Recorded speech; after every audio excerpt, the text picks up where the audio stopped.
มาสเปนินผัดมันตำวันเวลิสิสางมันตำโจหินคูดำในปิวประกายผ่านผ่านประเทียนกันทางว่าเห็นตุนยามี Evangelist Fellowship ต่อคนปี Evangelist โหเห็นก็ต่อคนเสียวางประกายว่าใจละสาอิงปันปีจมูกตาเตเงาเตหอกนะเห็นเลยไล่มันเห็นตัวดอกได้เกิดป่าเห็นสตาฟหัวเห็นตัวเนี่ยของความร้อนเสียจงมาอย่างเสียสุมินิติปาทุก็เห็นผัวมีนะเห็นเกเห็นอาสามาเก็บปนาจานท่าเจอที่จีต่อพร้อมนั่นแหละAdvent Christmasดัลกิตากันดัลละก้าวรุ่นนะเห็นก็จีก็จะต้องที่ว่ามันละว่าหลังให้กันดัลไปเห็นชะกาวมีเตะตัวจะเลยคอต่อพร้อมนาท่าปะกายบ้าใจนาท่าประเทศทั่วท่าเห็นกันเนี่ยว่าปนาตัวเราก็ที่จันกียาดึงก็ไงสร้างเป็นเองก็ทะลุนับเป็นจังเห็นวางพาก็กิสาเองก็หงเจ้าข้าเห็นจะเละเกยอีฟ้าเจ้าแมนก็เห็นว่าเงินตัวกรมเฮฟวารียคนก็ยาวเทตะคนมิชชั่นอาสามาเอชอลจีเห็นที่ตรงเละตัวจะน่าต่างหรือว่าอันนั้นลำไก่จึงไว้เจ้าแมนป่า Assistant Secretary ป่าจะเตลและ information อาบานติงและ finance hall ตัวนี้จันเกียโน่หอนนั่นลำไก่จึงว่าที่จีมิเลเฮล่าเต้าคมจึงไทยเอ็มนาวจึงมาจังก็เราหนูลงแหละอันนั้นลำไก่จึงหอต่อความเกี่ยวจึงมาจังจีสุมินินที่ป่าทุกันชงโซนินเฮไม่ละมายังที่จีเฮมีไอเฮทีมเลย โอ้ยไล่ห้ามขัดเดนนาคิดพูดด้านนี้เสียจังเลยมีเห็นเดนนั่นแหละมินิสทรีดังเดนนาคิดพูดให้พูดนั่งกาลเอาเก็บตัดนาอาทิอามังมุนเป็นนานู่นเอาจะปนกาลมาโอ้จินไอคิดจ้าอินละโลกิฮาร์ใบโกงหัวเก็บตัดนาโซปีกันเทหัวอินแบบบ้าเห็นเลยไอหัวจังบอลเทขัดเบะบอลด้วยเตติอาตัวPasal mampu rehab center bon namola ko evangelist mi som balin nampia da en ngol taw khom na aniki manakunin aba nin jong gangi jong se boulder jong se bisi jong aniki bolin duty post mun jong sia mi hipumin balang sangin nampi gal pathin zala zona ma inam igamu le ibeng ho ki hen bit na ding ki hu bit na dinga aniki taw na ho itu bana zong bol te ini tu be ti abang bang le tau na mol ho en ngola na ki tau zi to ban le hitia e ho se tau ki hu lebin ho bung mi te ho to yang tau khom na mong zi te hu ki te ke na aban bana tu nya rep center hom ho yang member ngan to khom ting an hi na ba pha i chan ham khan amo to ki mong khom jingen tu nya lo sila in man khom he a velinดูจันโซนนั้นปีวักประเทศกันทางวักินเฮตัวนี้ถนนตาอิปันว่าไม่ละมาจงถนนตาอิปันจำเดียวกันเนี่ยมินตาวนะฮีอีกเลยความหนาวทุกปีเป็นเฮขันนาปะไก่นตัวนาฮาตาถ้าเราเมืองไทยผู้ตัวนั่นเองสตังการสานับปังโฮปังคอมสิงา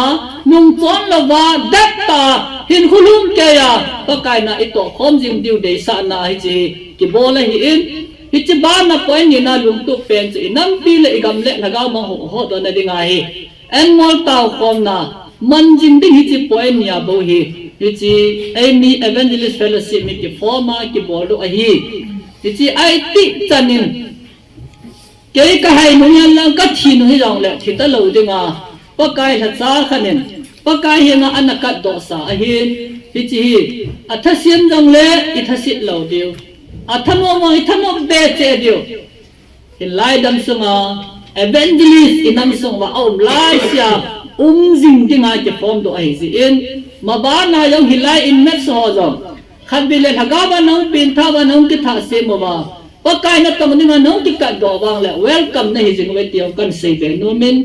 mà ba này yang quay mission là cái say bùi quay denomination là cái say bùi quay hi lòng lệ hậu bung sung khăn nan member hi á thà gao mang thai hu độ na đi ngà pan la evangelist hung kal song zong se to hom pi dingin lam pi aung jing it yo kan sei no kin he khai le tu ni to hom pi pa anong te jong le vice chairman pa in sung kin apot do zia alo thelo an lat zia chu vice pam lo le chairman pa ka mo pu na hi je ngai secretary pa boyam lo le assistant secretary pa amo pu na hi je ngai ti chu banga chu tu nya ya ma ba na yang ta banga ti kar son jing ko hin aba na ka ga sei benom information khai azau le ta khom na program ho ke chaya small ho yo ke chai phat ting le minute song chai yong le member cc ef member cc cham cha khat amun cha zo le director paring komo pi vintin mabana kumtha election kam assembly program deng he lungyat isei khom deu point khat bo isei khom deu ai ti chu kan sei no min kai le tu ni i topic deu i message deu hi pathian mi ngai lu na hi a he pathian mi ngai lu na hi bible la yong akisei chen zo poi mi hem kam pa bin yong phun zo zai a hi poi tu na i het sam wa to pala pathian mi ngai lu na tri la pathian ngai lu na hi jing na lai ai ngai lu zo le sa ga sa be si le pathian ai ngai lu na hu cha na hi pi ate ji he lo zen far jan bung thum chang khat na ve bin pa nei ngai lu ji ka bang ta pathian cha te ai sa ta ve atien pathian thu pha te bu pi han lang amen ve lấy sự phèn bom pi le khắp phèn hiền lăng và nơi lấy sự na pi khang lên na pi dâu se le khắp pi hiền lăng thiên cung dâu se hi le khắp mal le long le và thiên ngày lúc này cái gì dâu cuốn thì ắt tiệt lại nét ốc tạ khát le po nét am tạ khát chú ấy hồ asim sa le phi sa na cho do sa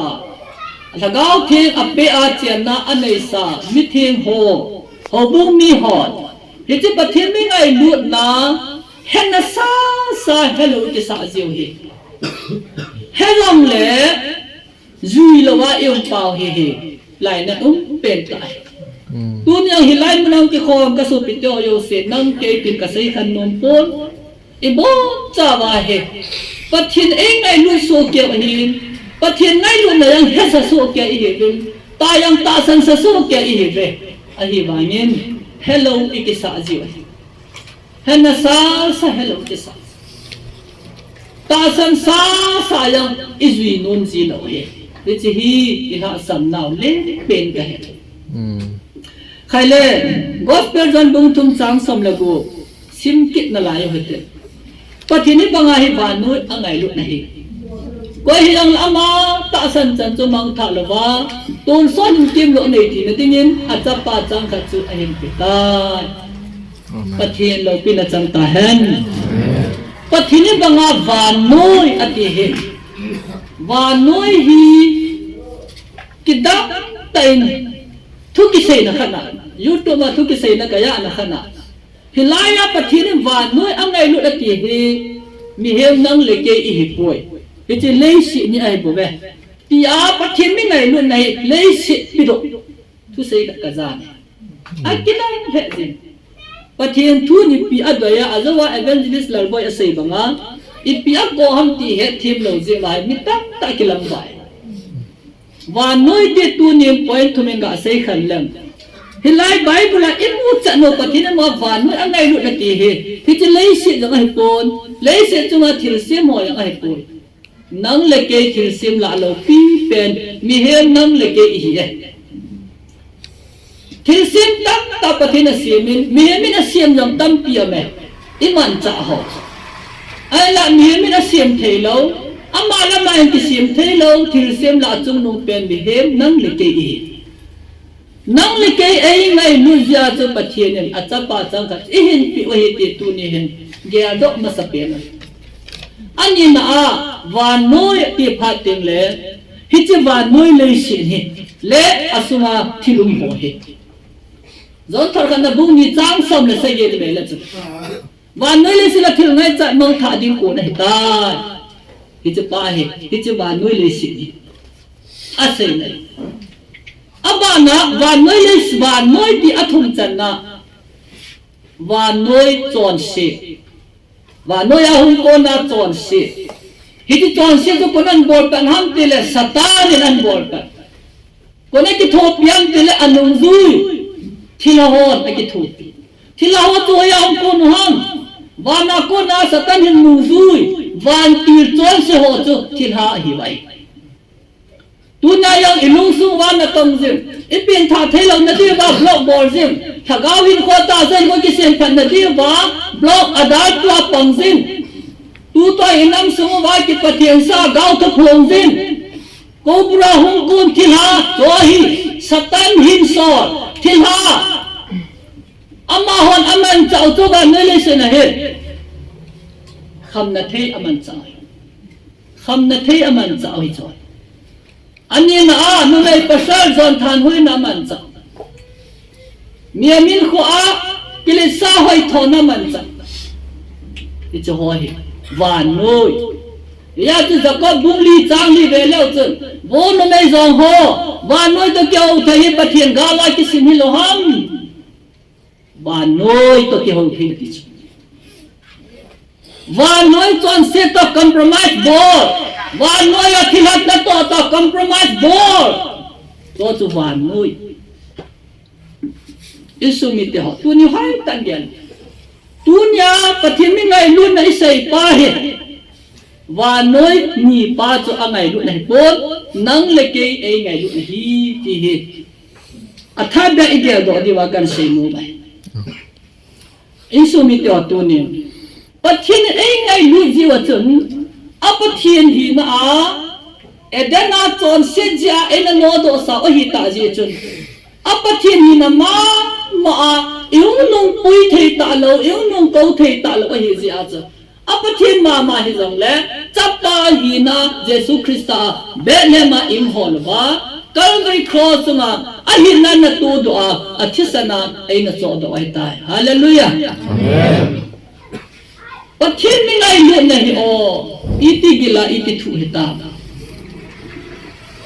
อิเฮทิมจิงดิงว่าอิสุมิลโลดีว่าอิสัยโนมีฮิจันเดียนังเลเกจูนัดิงามีหิมเมลาหุงามีหิมเตียนิเฮดว่าอิตาสนว่าหูยิมอิเลทินดิงว่าเฮจันเนเซสบุงทุมจางสมลังาเฮปลานอันนับกันตายตัวมุนอันนับกันตายตีอิสุมิลโลดีไปอีปีติมัมโมซีเทียมดาวเทียมว่าปะทีนันอันนับปีจุกูละกาวสัมนานุเมนูจิลายนังลูสุจิตเดนังจิลายนุเมนูจิลาอักุตารุอวจิตปีดิงฮีสิจุไอจูปะทีนันเลนเห็นเดหูโดนดิงาทุพาหูยังมาทูอันนั้นเสดนามาสเปนัยอิจิตวันนี้ก็เสียอยู่ปุ่ยเต็นสัตว์นั้นอีกเลยเลนเห็นเยซูคริสต์จะอังเปียนดาเทเตเตดันตียาบล็อกหินบอลเต้าเปจตัวนี้เสียอยู่ปุ่ยเต็นอามาสเปน่ะนุ่มเมนูจิหาโกนาคริสต์หุ่นเปียนดิ้งปะเทียนตัวกุอัมพานาเจเอวิจิหาโกนาหุ่นเปียนเทหิจังเลยเกณฑ์ลุงสุงาตุสัตว์นั้นน่ะอันนั้นตัวอาโซปิปาตัวท่าน่ะไอ้บอลจ้ะเยซูคริสต์เป็นนักดิ้งปะเทียนยิ่งมีกิจสโลดิ้งอหิตาเซนปะเทียนอัจใจนานอดัมจันหาประเสริฐใจนานโซปิประเสริฐขันอันปิกิเลยฮิจิเซกจะหงเปียงกินตาเอ็นอามันหัวอุตกิกาจุนมีลอยกันเฮ็ดทีมเราจะนุ่มไม่ขัดจ้าเปียงเราดาวนี่อาศัยสิจะนี่เสบุงนาพัตันสตาเดียนนับอลเลยอาดัมจูจันนูเราจะปายังตักปีอาหินอาทิตาอาทิตเกณฑ์เป็นจวันนุ่มไม่อาเบลเป็นจวันนุ่มไม่เสกอาลาสีสัตว์เต่าเต chapa thu man hin akala chunu mai tam pi ngai ti hai min lo di apeng mo ngai ti approve no mai an pen lo le Adam if khatia ucha athi la mi hum ta lo de ang pen ding chu pakai chu ti an nei ba ni sa ya thim ga le khabu ai khon do san pi si la sagi lain ala bi si li in Mary sunga Jesus ang ping tai pathian thang ban nom han amen tu ni advance Christmas ta hi tha zen a thu tu pathian ngai lu nan akan khom te lu bung ni chang sagia ke chen sanin ang ping tan jing na mun on lo ji chen gan ko sunga lu sa tai ti cha ko ham le che tu ma Jesus a ping poi ti a complain bol the de ewa Bible ta san zo sen Jesus tu me min nang le ke ha do ding en pathian mi ngai lu na phon do nan le a hung pi nge ti chu I hai mi lo de ai le isu mi do khosa athi atan ding kon cha satan lu ti mo chin ding kon cha satan lu la am ding kon cha ai last pathian hui na ato chu sumul phu na te ding lei me an mi chon sia ma na na sa hu do na lo te ding a satan ni pi to bo na nei kinam chulaya pathian howa lam kai pi pu ho thiên pu pi pu ho ju da dan tu sun ho tu satan ni ai mang cha pathian in cha ba hiya ju da te le a hiya le cross a ko ni phung kum tha han chu ti le ta sanu winge an pi sa cha mi mo se kon mi mo tu satan ai man cha apun do sa wai ai le pa ka Yesu Krista ding a chu mi ma pin na chu da phunga pi na hi je chu da te chu ta salama chu asu pi hi ai chu Bible ve le chun ama te ding awin ama te la san lo phanin ko yang la ta san zo se hu yang chan thai na ding mi thu pi tai gospel zan bung khat chang som na ni som na thum chu be na chi Hinge siam tila pala pathine ban mi chon si jong se dinga chu plan gon hi jong le phar khana dinga chu juda ho dinga juda ho la alam kai hoi chu tia juda te le na hi mo nga a hi le hum kum la hen ta san winge ti satan policy chu ang kum la bu ba kho sa thilawa o ma hele nang leke hu hinga im ta lo ding satan lu ki sa chit ta lo ding ama tu go gol do hidai ta ne ai ba Jesus Krista tu satan na to hi he Jesus ama ang ki sol dung zo yen kho sa the tai a thin mi he bangin le si ta ki su pu pathian hi na gar zaban athau ke ta tu ni wan na mai ho ding in phang sin ai tau pi jingon ni khale atasan mi thi ho puya hu ki ding ai na lai ye hallelujah amen hi pathin mi ngai lo na sa pen ale tu ni ko hi su mi te ho mi thing atasan ho puya hu ki ka him wa noya milim ho zo se chu ama mi ai tai satana aji chu hai mir pote Bible simle phani to lo deu he ve milim hawa i he no ba ko ham kanen alu sagi alu som akhot nga ai pipia jaja da se mo ba aho milim hawa akimu ba nga apmina mu the at milim ho hin atasan alu nga aho chu thila hin be ji thila to leng pau satanai ji hem mil lo be yang tu ni kwa hiji atasan lo milim ho da tu men koi do ta te Christian feel pathian ho sunga ho zeng jang hi Jesu Christa mi thiam puya hum din ko na hi ta ji em mi ni za ni atasan na ka loi ha en atasan na ka su ke en pathian Christa atasan na ka hai mir sa en kei ma thila satan in le ho di ben in le ta san di ben tiai chin thai ta Christian ho hi ei he jing mai Hitiwati tabangan na ato am number 1 mu kedang boy mo kedang kila no do thaina hiti thil boy thaina tu lai hen inam sung ban no ya na satan na ta yêu nam sung de di ayam tu lai ta in azawen na wen an say Christmas nyam tai ti he so ke wai im lo ki bangai min ban hi thila na to ta im lo la pathe na to la im lo ti hi number 1 ko pura kana na pathim in so le ti chu thilai na pathen ni ti a thilai a sol kha lo man yang amang cha kha lo hi ti Genesis of the Revelation na ti sana umai pakai hin jing wan pathin an so le kon Satan thila leng pa ba le ki ka chen pa Satan jan ko pura a sol pa thila ka chu an so le ti hai min lo di ani ka sei pote adi lo ni ka akita lo da no hoi kai ngai to dio kan ko te ho hi chi ba na chi pian sei be ke nam jesu da ni ram ti sei ke ni abang la Gabriel ban ti la ke sei jin abang la hagau thin da ne ke sei jin abang la na pa thi no ke po ti jin ai ta bula pa na tu ni chana thu phong riêng khối chỉ thì là mà khối tí hay nhiều lâu, khi chỉ là cả chú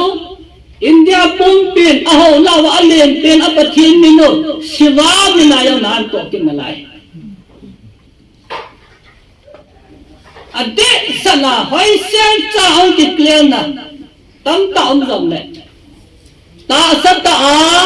kahun vil now December date 5 hi antilotani. Itian say panay ning kuman say ning kuman say panag atasan oton hata atasan watu tungahi hoy sen cha Christmas he tiba aman ta sa Facebook akin kadwan bo Christmas ay pon siwa mas ahi ibola hiba tu Christmas na tiba ke ho Jesu ihu pau pen ni ba chai na la na sau ham sahi men kati cha kan ko te ho ai tai ha di che ai la iti an sei na wa mi khanen iti da na ko mi chan Christian hi ta ba Jesu pin na ne het je lo ham iti Jesu tu pathin hi pathin tu pil pen til nei lo hing jin pathin hi ti hai men lo di pathin tu nang la ke mi em ba pin ni khun ne ya hing a hi po ton so na pa na ton so na jin pathin hi sai bung ko chang so me la ton so mi pa cham na leng cha pa ki ti ton so mi pa ta nang la ke mi em ba nga ja ni do hu pe ba nga de pe mi ko ding na ge ro ham hello wai amonga yang bible a hi pathin in asai do lo mi em chu asai do lo thil so ho chu mi em het ding a pha asa lo cha sei do lo ai jing iti tu nangin ko yam ka daw tu ju tu ma an sei kin ben asu na ben apen ni ko hitin yung hide ti lo yang am kin nei hitya tu su thim ma pathin ni he de ba phasa lo te he do te go no ba le ba ma ti tho di bai bible a ti sial ko akin ki ti tu pathin na he me ma he lo pathin ama he de nga ai dei ho ama bo sa he de nga age lo tu me he de nga phon do lo wei ti he jing di bai Number 1, ihe diwa pha sa lo apin ni ko iti da na mihe ma pin ya la pin ni ko tu bible ki sun lo ham ama tu mihe ma hi lo na approve ka na he ani na ma tu ton son mi pa pathin a hi na apon do na he tu pin la ama tu pin til ne lo hi jing pathin hi ti hai ne lo be la ya na ga mi hon bible he thi ma na si mo ko la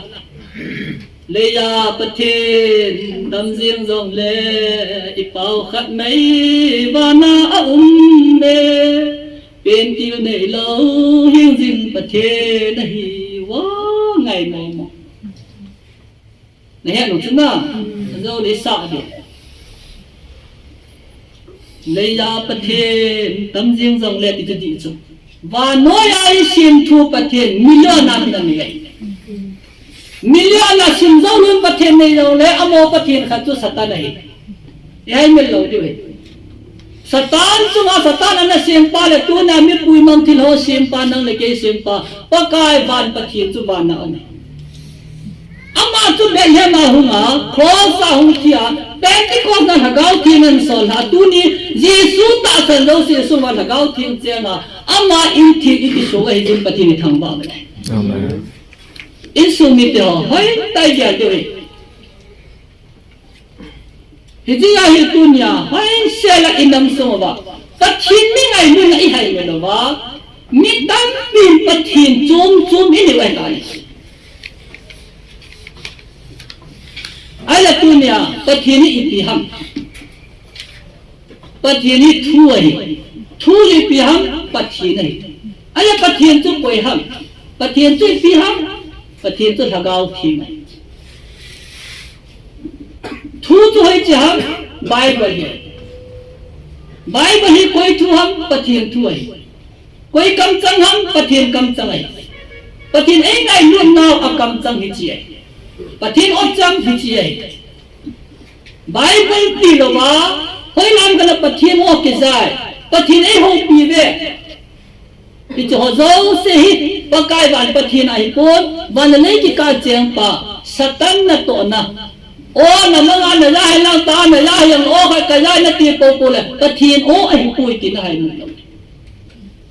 so tiếng là khó ta các bạn thiên tu say tắm ta rằng hết thím lâu study ibol lâu ilung thím mà ike là meditation ila ike là thôi thu phạt anh ike lo tu bạn thiên je ho pida na ike lo di lo ai meeting tam ta rằng hiji meditation na ko na islamic sa ko ho pin do ai hindu yang sa ko ho pin do ai jo yo se tu satana ko na hi sa kute ho ai là pathin ho bi na hoi cham pathin ot chang hoi cham pathin me ngai lun ot chang genesis up to revelation ni pathin ot chang ai ti hai min lo hagau tu pon hoi cham hi chi hi kan ko te ho bible na sima ka na mana bible chang pathin thun na lung sunga na an to ti cho na sim da go na he na phat chom pi ti chu pathin o na za Bible chang pak lahila pathin o kalai ki chu zo thu hi su pite ho pathin a kun hi loi ti hai me lo ji hai hai sela isu mil lo ya to thu zo pathin hi ka ti nei su mil po ke ma hen na ka se ko gospel zon bu kha chang kha simin patan ve atila de thu ma hin thu to pathin to ma hin hi thu to pathin hi ti chu thu to ta sa phiang se ti jesu christa ti su itu ana sundo zonin kamita kamu ka het ti hi ti chula min amu mo pathin chapa jesu christa mo china athu se bilaza mi ni su do pi vai ti kisima hiti kala pathin thu mi ki ti chu zo thu sme ilhem nahi chu bible ti loi pathin thu ai poi ti hai min lo de kan ko ti cho tiếng lệ pathin thu chu pathin hi ale pathin chu haga wa hi gospel zon bung li chang so mi le li ve pathin chu haga wa hi au te haga la thu ta ho di mo hi hi chu ho bo chu pathin a ho di ma ho la hi ti la lai chi pathin kaw ve christian ka tia a ging long se pathin o hi sa o awayo se van bil hi sa chu pathin na de lo cha ho di ma hagau la thuta ama ho di ho bo chu pathin ade ya hi isu mi te tu ni i ti la hi zong le bible thu nang man na sim do chu pathin oi na sim do ta la ba ka le ton a thu an sim do wa asai na za yang chu pathin o na za ai ti hai mi Bible thu ti lo thu dam ki sei jong se la ja jo se to pathin thu ai poi ti dunia i het je du ka de kan ko te ho ama dunia hi pathin mi ngai lu ma ama akisala e hat do na hu do na a thu i za wa isim do wa imu ta ji wa he revelation bung khat chang thom lai ta se la hiti hagau thu sei do ho sima za a he a mi na chu anul no ma hi hagau tu sei do tu te la hagau tu phun ki ti chu khana hi hi chi hagau tu sei do ki ti chu bible hi hi aya thiam lo ni ti na seven i he sawa ye chun cobra ko na thila hum ki sol na mun na thila tu phun na achun hi chi hagau tu phun tai to ma chu ki ngai dam lo ne atiki na hagau tu sei ki ti chu hagau thiam tai tom ki ti chu i pi ham Bible thu de na tu sei Bible pathin thu apam lo Jesus Christa pathin cha pa hi na ta san lo pathin tai ton ki ngai dam le cha pa tai ton na hagau thim tai ton ki ngai dam lo he ti ba hi lai ko hagau thim tu pon mong mong a ta san no chu hi lo pi cho tu na pathin a hi na Trinity of God e ho hin pathin cha chu man sa wa a pa cha chu man sa hagau chu man sa chiang thi le ma hi thi li lo wei Trinity of God pathian him jing khat bo hi thuma na ato ai bo ve ulana ama atu phon na Bible se du ya ji ta san diu ji mi mo po na wei la hi hai tai dia thagao thiên tai ton ki ngai dam lo de tia se na point pe ni pathian thu ta san lo ki ngai dam lo pathian thu choi chahan hu hin na Jesus Christa ko sai ti ram ki ba chu ta san lo ho ki ngai dam lo ni ama ta san da la thagao thiên Pentecost na ki bun ha a hi chi chu hu hin na pin tha na in nei pao tai ton mi chi ki ngai dam lo ni kai le hai tan ge lu te tu ni Galatia bung thum chang som la di ve la chu Jesus Christa hi ta san zala thagau thing ki chang hi miam khan in Jesus to ka chon se jen cross a thi ta a tho ki ta ama e hu yu pu ti hu pu la lem pa ti sana ta san zo se chu a ta san pe ta chu thagau thing asma hung cheng ai Iti hagau thing chu pathina di ma amo hol kai sumite ho apisi bungli chang som thun sa doni khadi na mohol na kitam na pathin hagau thing chu lu phan mo sa hi sa doni khadi ti ti ni han ren chan ni khu a wa noi chan se muna ko na hung ki pui do ding wan lai zo na hung ki pui to ding hitia ding a pathin mer china mohol ki na ma nei ta ve ati ta san cha te ho ita san ni khu ba chu hagau thing pathin ni isu wa in so pi isu wa hagau thing chu chiang nei ta iti ja chu ei ho chu mi chon se hiu tin mi bo hi lang la han Jesus Christ ta san phan wa hagau thing isu wa ung chen ta ya chu pathin in thing i wai ta ni hallelujah amen First Corinthians bung thum chang som la ko patan be pathin in thing na hiu ma na sumo ba pathin la ga o chen chu na het lo bu ham tu nien sa te na te so ti te ho ta san na za la pathin la ga hu sumo a che na pathin in thing i hilang i het lo ji wa i su bu ji kha wai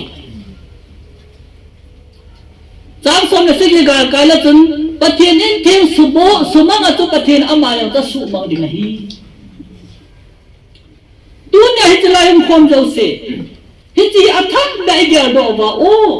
Jesus Christa ka ta san zala pathin lagao ka sunga chenga hita a hele kei pathin nin thing ka hita in hiti pathin nin thing ka ta sa hi ka su bo lo ding hi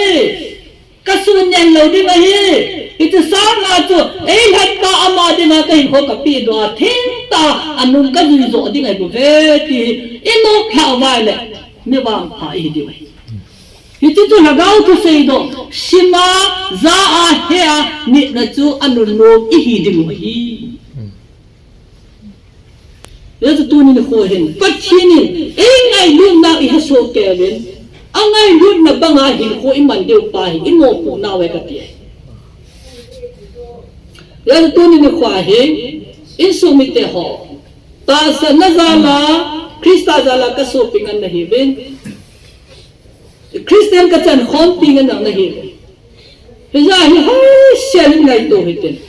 hi chu pathin mi ngai lu na hi mo sha im sa lo ding hi pathin mi ngai lu na ita sa ba yo ikila do sa go te te di bai nang jang na ngai lu ke yo ngai lu nei koi ma cha khan tu man nei pon ngai lu tu man nei pon ama ba angai lu na izan na chunga dim se jang le aman pathin mi ngai lu na cha he to lo ba ata san lo ba la ta san lo zu zu ya chu athun thi ma chan ni athun thi mo chan ding ai nang chunga pathin thi mo ta lo ding nang chunga pa kai na cho thi mo ta lo ding athu na za ai ta pathin ning ga ato ding ga ato cha ya pa kai na cho na ko ma se ding ga a se cha ta tu na he nang chunga ki ngam de ta ne na thun thi na chan na thun thi mo na chan de ti insumito bakaya nga thim na chan do mai le pathin mi ngai lu na hi na he na ta sana athu na ni na anum na zui ding chu na thim chan na ding hi ama ba athu na za anum na he no nga zo na ta san lo ba na ji lo ba le na thun thi mo na chan ding hi to ni ai tan ge lo hit aban step chan leo ham tu ni a any evangelist fellowship hall pathin na to na sang pen pen na khot pen pen hong ke gela en mol taw khom na hong ke bol lo na ye che gel khom ken hui ten isu mi te ho na chun hai tan ge lo hite gospel john halloween gospel matthew bung som la se gi chang som ni la kan hi kha be simin ka te ayen hit ta bang hi an ngola taw na ben ahong do ji po ati hit ta bang hi an ngola taw na ben ahong do ji po ipi thua ko na pa ka ya suni chi se ji ho hil na na nei hang achunga thuma kai che ve leo chung chapang hagaw bu bo khat abor dam jesu krista chapang hagaw bu bo khat chu jesu krista ano do pya bol dam pha nai se ju hon pa ka yesu ko ma hu wa iti ta na ke hon ka no do zo lo ai dem bakai jesu ke hilang ke pathin sa pa kai ja ka thil bol thina ka no do he chu la tila kilom ta he ati pu nei hit bang hi en mola taw na be ahong do ji pu kan sumit ho then asay ji ho lesson kha na pi chu na hon nang hit bang na bol do the na diu chun en mol na taw ji mo ti chu ala tu ni chlai ka hi tu lai ka pathin na chai za na hai ki par naw ni boi naw tham cha kan sei be ki ti nai hingai bol mo kidang chilano do theina taw dam na tha chu hobong ki phu do ti la pakai yin hobong ki phu do zau theina ti ma chu sol cha ho thanei na anapi ya chu sol cha anapi tu nai hoi sol cha hi po ven evangelist hi ve hi men lo e wa sol cha hi ta lo thanei na to ki sol tha ki ta lo evangelist means ki pa na thu pha thang sam pathin ki pa na pen la e ho ki pa na pen ding yang chu thilai no do thei ji hi lo ding taw dam hi ji hi lo ding thaga no thai hu do theya pathin e man cha pa hi ki pa na pen ding mai isu mi te aye tu sei be ki lang hobung van moi za Jerusalem la kim ve la hobung tapi akit thu do pha na hi hita banga thila no do theina to ta le bol mo kidang bol theina aba te la taw dam na tha chu sol cha ho a ko na yang pakan anala do ai tai ti hai min lo li bai hiti chu hoi sela approve ya theina ti ve sol cha bol sol cha la nu long pen hi ong le jesu lia le lai a ko do na tan na jaw hi jong le juda iskaro khela damaska apakan ba na ko na sol cha an mat pa chai nei ama tu juda iskaro khela sol cha apakan atu nei ya chama apha lawa ping ati cha apha lawa ping kai ai ba nge kai hi chu kai hi nge sol cha po hi thau thau ben ama adam na la yin khi dòng này hít ta bằng ทิลบอลเทนะทิลโนโดเทนะตาวดังนัทอันไหนจะมาอันไหนตะโวยอาเจจุปะทินะละโดเปียตานี่ฮิจิจาจูอามาทุเซนเงียปิงท่าอามาเอฟซีสาวบุงอาปาสลังเงินเสกติมทีก็ไม่เปียเสียม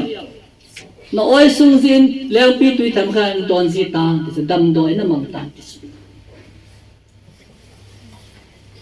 ไอ้ตายเดียวดิสอนจัดเตะปะทีนี่เขาบุงที่ผู้ดอกนั่นเองวะถ้าหน้าอภิหอยังดำนั่นลายปะทีละดอกตาตูนายเขาจะในจันนาลายวะหุยน่ะมีนักว่าจอนเซกิสันลุงเฮียคริสตันตาสนาหุยน่ะในที่นั่นดิวทูสังอ่ะตาสลามมีเวน่าอักิโลเอาไว้อภา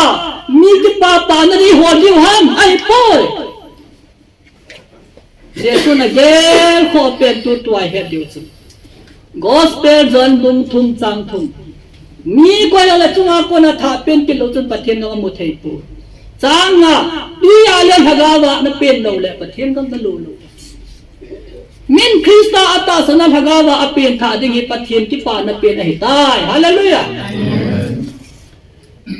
ที่ให้โนโดที่จังประเทศที่ป่าตะโกยสุนิเฮเวมีตาวดำปีจังประเทศที่ป่าป่วยมีนางที่ป่าในประเทศที่ป่าในตะลุยที่ให้มินเราเลยบอลมอปิดานี่บอลโดเทซ่าประเทศที่ป่าตะปุยอีเฮที่นั่นดีเป็นประเทศที่ป่าโลดาแม้ที่บุษกิจังสมนิละขนาดนั้นสมนิละทุ่งจันพัฒนสตาเดียนนับบอลไบเบิลจังตำจังนะขัดโดกันปีปะกายที่จันจูวันกันลุดยังไงปูก็ยองวานันกับปาลุงลำบอลปาโดสลุดยังไงฮิจิมีจุเลติจะทุบปีกันนี่ติงเลยมีตั้งแต่ปากกายกะจานเสียนั่นมีนาทุกเสียโลหะนั่นมีนายังทิลากันโนดหุ่นหงนั่นมีนายังบอลโนกิดังกับบอลโลหะอันตีดิ่งเลยจุดตาเล็กมันเอามาตุพงตากระดอนนะโบจอสิบอลเตะหัวก็โกมาโกนจีนมันก็ตีดิ่งฮีตีจุพัฒนสตาดีนะบอลอาตุกันฮิจัวฮิปะทินกิปานัยตะปุยตีจุเกลตากระเสียโนไม่นี่มังกี่ปานได้ที่ลงเลยประเทศกี่ปานได้นี่เด็กกี่ปานนั่นนะประเทศนี้ไอเกียร์สามเป็นสิบปีหังลูกบุญสมจังสมนี่พัฒนาสตาเดียนนะบอสเสียจุยหอประเทศทุกสิ่งอัศวรนะอาจารย์ถ้าก้าวหัวนัทุวันนั้นจะจุดกี่ปานบอมกี่ดังนะบอสด้วยจะกี่ปาน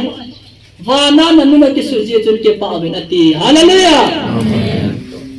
มีเห็นเด็กที่งาประเทศที่บ้านน่ะเป็นนี่จะใจมีเห็นเด็กที่ป่านน่ะที่งายังปะกายน่ะได้เป็นนี่จะใจที่ลาวันน่ะทุนนู่นที่ป่าหิบอลมาคิดน่ะบอลโดนที่ป่าหิเกย์มาในตาสันจาลวานะมิโนวานะเกย์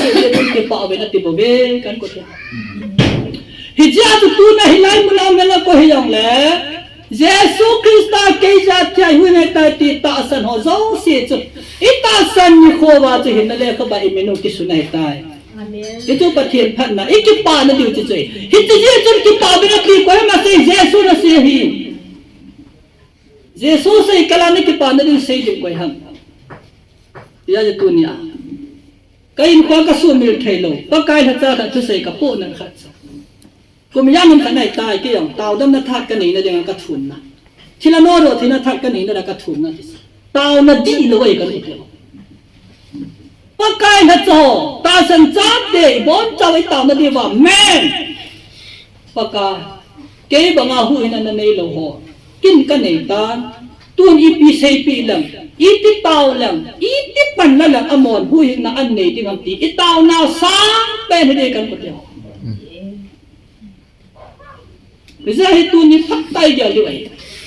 Tu na ikipanau, itano mau kila tam tai pathin ki panai. Pathin ni hwadinga tu ata san cha te tu adoi la tu pen tai ama huyu na tu pha isei phong wa mi hon je suan ta san wa au pin tha di hui pathin lung tu pe ni ki hai me lo. Khai le kan ku te ho. Hi chi ka ding a tu nya hi mi hon chagau hu nan ke che theina ding le ama lung sunga ko na ta san lo na to ang len do ta san na ang lu na ding amalu sunga ko na chon sen ngai chana chong len do ap chon phat na lung chim ang lu na dinga chu en mo la I taw diu chu pakai ei hi na wai hit ta bang en mo la taw no be lang so do ji boy ti chu tu na cha pang lung chima thila bo chu pakai amo do pi so tu ni hi chi thila bo chu thupi pen ai ta mon tu na krista ita san lo hi thupi pen ai ta a kho pen ton so da mun chan na diu chu krista ita san lo thu hi ai ben tu ni ita bangin kaw se nam se lo thila bam hi long le pathe thu ta sana krista ta sana hui na nei te aka be da ha a thila da ha ama pathin chai de chi tu ki wai bila hi tu ni khwa hi ibola hi ta bangai ki gam bola en mol taw na ki som ham athupi pen chu haga ga hui na nei lo hoi hui na anei thina di wa chi chi en mol taw nei I so mai ji chon thasil hel bia pan ha ta ila jing di mai kan ko te ho bi chi at zel le khabu ga bi kin hi tin zel bum ni Tang som la ni som la tu muslim ka ti pakai zen aseyen tu hi yang jang le na lu tim pum pi ben ka heng hu kile kin ben en al ka thon kap le ma bin hum ben na lu tim u zo bo ni o ben na pon se lu zo bo ni hi ben ati patin tu pat te bo pi han Israel cha te ta sa hagaban ha sam na wa ko na pakai na kile kin dewa patin na ko na hi tu ni ho yang patin chan u te cha pate hi ta ben ta sa yang gam u kile do ke na thagaw la ma jang hui na nei lo hui na nei thina dinga chu pakai ko ma en mo ta thu a kap le ma wa pakai na itaw diu ya thu pi hi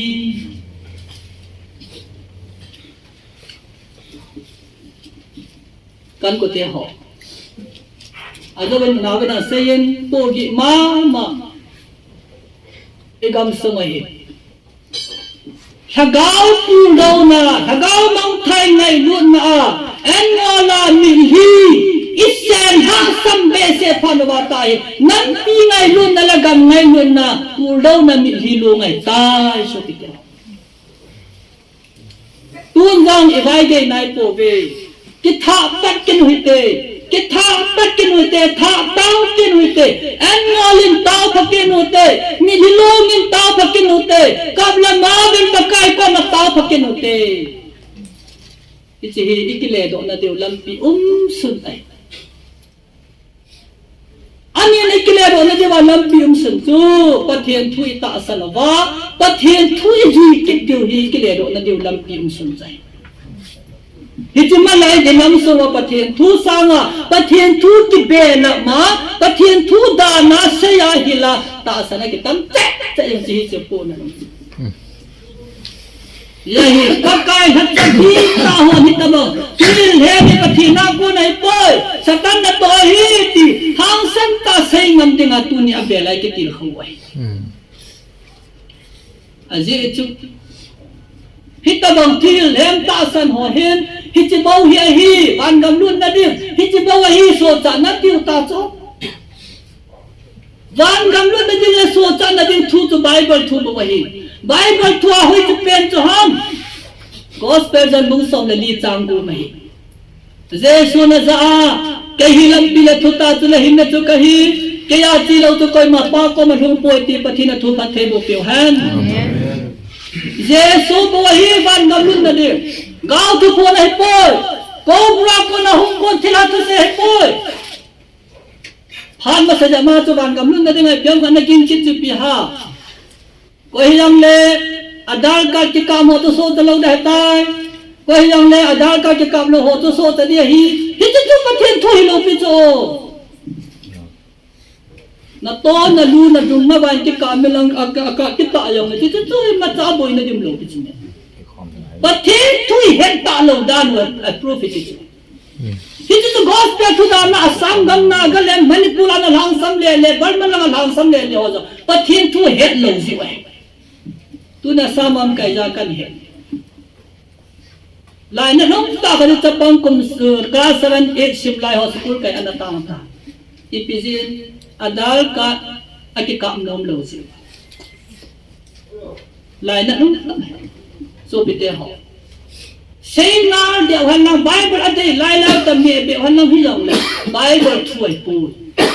bible thuai ya tu so ta na thu hin wai adal ka akikam lo ya tu man ngam lu di hinai sai kikab jaya damun lu di hinai sai damun lu na de la ban ngam lu na de tu na jesu khuna men aban le na ne na ta san lo khuna ke ngam ipi to jesu hi ban ngam lu na hi ta je chum ama hi ka ta san na hi le pathin ka cho se ngai dama pathin cho se ngai dam ki he chela ma tu pathin cha hi ya pathin cha wa to thi te la pathin ko man ngam um ding ai pathin thu pathe bo pi han amen adal ka ki kam lo thua ma cha problem um lo hoi nam lo ban ngam thua tula gau thu phon na yeso kevin amon gma pidai office mu na ko bru thina gau thu phon na gachi lo ya to ban ngam lu na na ma cha problem um lo hoi je he ka po na hilaya huwa bo je thu phon bo ta san bo ban ngam lu de ki jo pathen thu hi lo hi so bite ho tu na je bible pathen thu jesu christa van ngam kan ka ti pa ta ma dos bible kalwala pathen thu koi man asim be the ta lo le jo pathen ama man a khai hoi la ya revelation bung som ni le ni chang som le ge ta hichi le ka pa thagau thu sei to ho aja chan ka he to sa ka sei pi hi hichi abel amma le ti le ka bu sunga su gam na yo se sunga ki bel ab dina hi ti chu pathina thu pathe bo pi wa bel ta lo de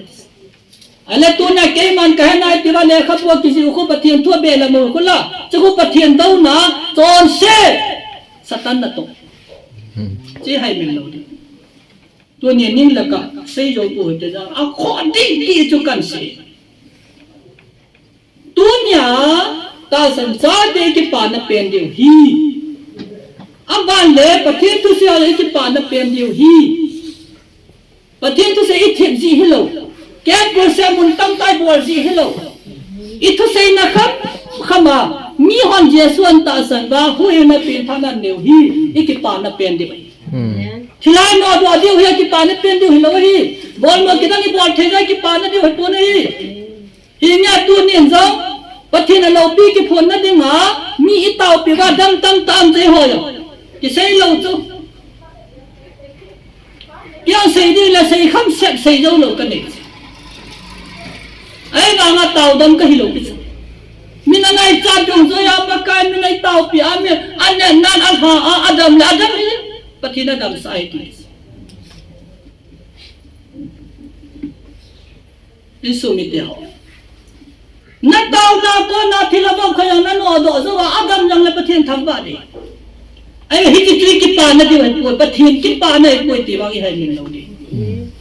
pathin ki pa na din zu pathin tu se ya jesu christa minai ta sana hu na ki pa na ne zu pathin ki pa na pe na ei ho pathin ha to ki pa na pe di hi chi focus pe di chi ha da lai ta di की ma pam pathian tu hi lo hoi boi pi lo di wai ha tho mai tai ha ki sai ding ko na lu se na kham no be ding ko na je hen inam som hi tu ni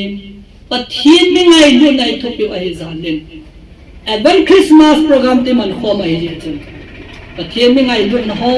se teng le christmas man dan ho ni la ka sai ba kari tam jong la ai de da va noi ne he no